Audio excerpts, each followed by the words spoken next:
La violence de la vie quotidienne à Libreville, c'est le thème inscrit dans le cadre des journées d'études organisées par le département de sociologie de l'université Omar Bongo.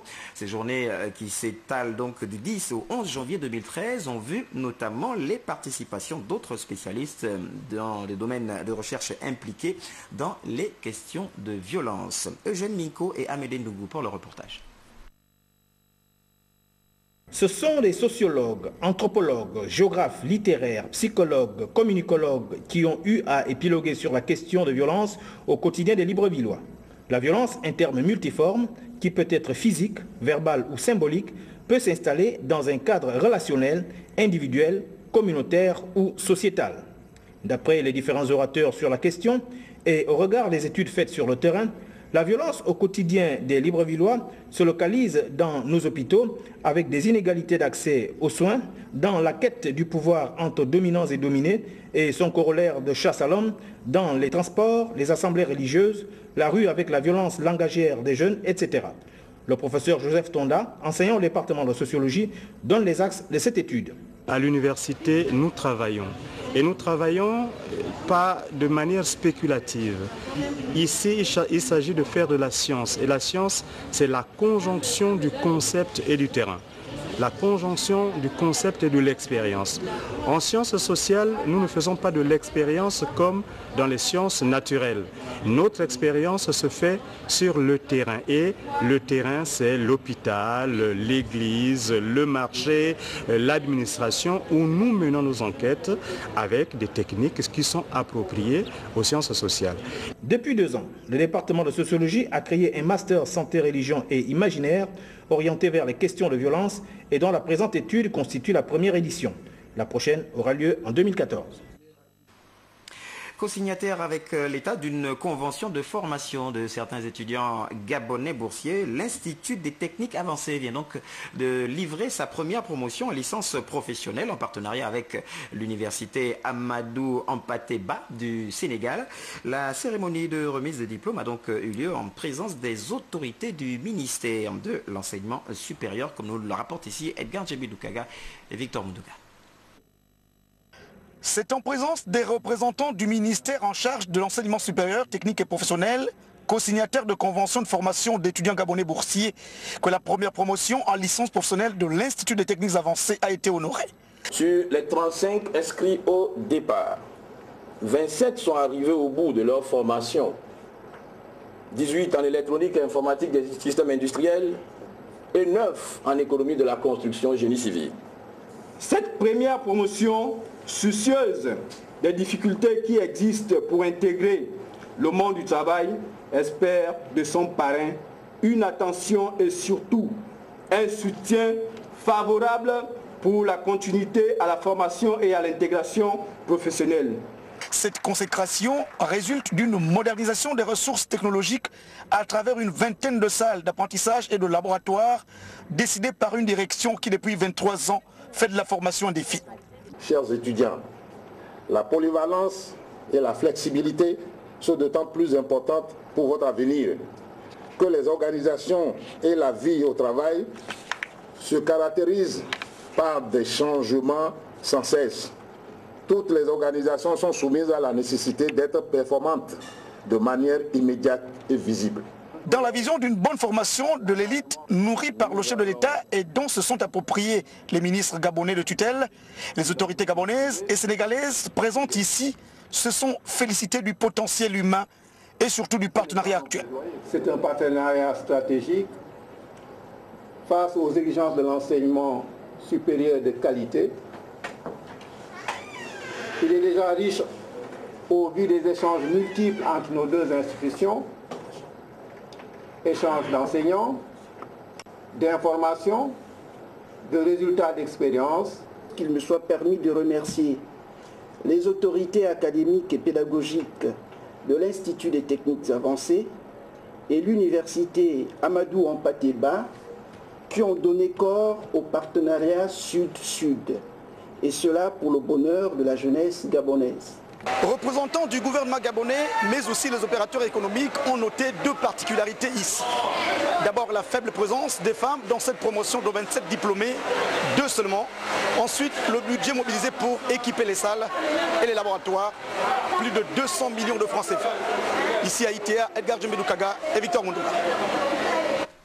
Merci Edgar. Notez à présent que le député du 2e siège, 3e arrondissement, l'honorable Jean-Claude Simepungu, convie les membres du bureau politique PDG, les membres du Conseil national, les membres du comité central, les bureaux des fédérations, les bureaux de section et leurs comités, les sympathisants et amis à la cérémonie de remerciement des populations du 10 siège qu'il organise dimanche 13 janvier 2013 au collège Georges Mabignat à partir de 14h. La présence de tous est donc vivement souhaitée. Un invité pour la fin de cette édition d'information, il s'agit du directeur général de la culture, monsieur Thierry Nzamba Nzamba. Bonsoir, monsieur le directeur général. Bonsoir, monsieur Massatibi. Alors, vous venez sur ce plateau, nous avons donc le plaisir de vous recevoir pour parler du carnaval international de Libreville. Il aura lieu ce carnaval le 23 février 2013 à Libreville, c'est bien cela? C'est bien cela. Alors, en 2 mots, le carnaval international de Libreville, les objectifs de ce carnaval? D'abord, je vous remercie de bien vouloir nous recevoir sur Gabon Télévision. C'est toujours un plaisir de communiquer sur l'action culturelle, donc sur votre canal. Effectivement, le Carnaval international de Libreville, dans sa première édition, aura lieu le 23 février 2013. Oui. En réalité, pour répondre donc à votre question, les objectifs, on va dire, premier objectif, c'est valoriser les cultures nationales. Il s'agit donc de faire découvrir les cultures nationales, de les mettre en avant. Premier objectif. Deuxième objectif, c'est favoriser et promouvoir les expressions libres et spontanées. Parce qu'il s'agit donc d'inviter l'ensemble des communautés librevilloises à venir participer à ce carnaval-là et de promouvoir les expressions libres et spontanées. C'est donc les questions de créativité qui seront à ce moment-là exprimées. Et puis peut-être un lien avec donc la thématique de ce premier carnaval-là, donc dans sa première édition, Carnaval international de Libreville, le thème c'est nature, culture et diversité. Donc pour faire le lien avec ça, il s'agit donc d'exprimer le lien entre la nature et la culture. D'accord. On parle de culture, on parle donc d'expression, donc de promotion de tout cela, mais pour la promotion de tout cela, on va s'intéresser au contenu. Quels seront donc les contenus lors de cet événement pour faire cette promotion justement de cette culture et de ce carnaval?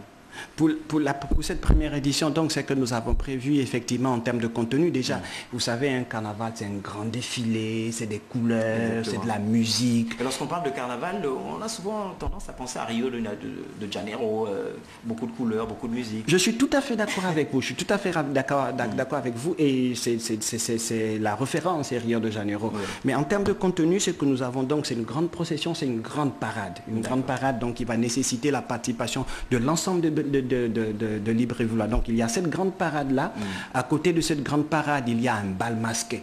Donc un bal masqué qu'on voudrait organiser sur Libreville à Gabon Expo. Donc le 23 février, après la grande parade, nous allons donc passer sur le bal masqué.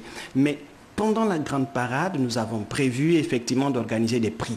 Donc nous avons des prix qui vont récompenser les différents participants. Nous avons 6 prix, un prix du maquillage, un prix du costume, un prix de la chorégraphie, un prix de l'originalité. Donc on a 6 prix qui sont prévus effectivement dans ça. Mais il y a un pré-show de présentation avant la grande parade elle-même. Nous avons un pré-show de présentation qui est dédié à la jeunesse. Parce que vous savez, les cultures sont dynamiques. Ce sont les jeunes qui sont énormément porteurs de culture. Donc ce sont ces jeunes-là qui vont effectivement les jeunes qui sont en ce moment énormément des racines et tout petit peu aussi. Oui, mais c'est l'occasion effectivement à partir de ce carnaval-là, comme je vous ai dit, sur les objectifs, quand on parle de valoriser les expressions nationales, il faut effectivement faire passer nos cultures nationales à partir de la jeunesse, on considère. Alors beaucoup de richesse en termes de contenu. Venons-en aux participants. Qui sont les participants? Les participants, tout à l'heure je parlais déjà des jeunes, donc ce sont les mouvements de jeunesse, ce sont les associations culturelles, ce sont donc tous les Librevillois qui sont invités à venir s'exprimer sur le carnaval, exprimer donc déjà en termes de préservation de leur culture, qu'ils viennent exprimer, qu'ils viennent montrer leur culture nationale. Vous savez, sur Libreville, nous avons environ au Gabon 170 nationalités, mais il faut qu'on arrive à s'ouvrir à nous-mêmes déjà, et c'est cela qui est important, s'ouvrir à nous-mêmes, s'ouvrir aux autres qui vivent avec nous à Libreville, leur montrer ce que nous savons faire. Donc les associations de jeunesse, les associations culturelles, tous les 8 mouvements qui existent sur Libreville à venir participer effectivement à cette première édition du Carnaval international de Libreville pour que effectivement le Gabon soit une forte place, Libreville soit une forte place en matière de culture.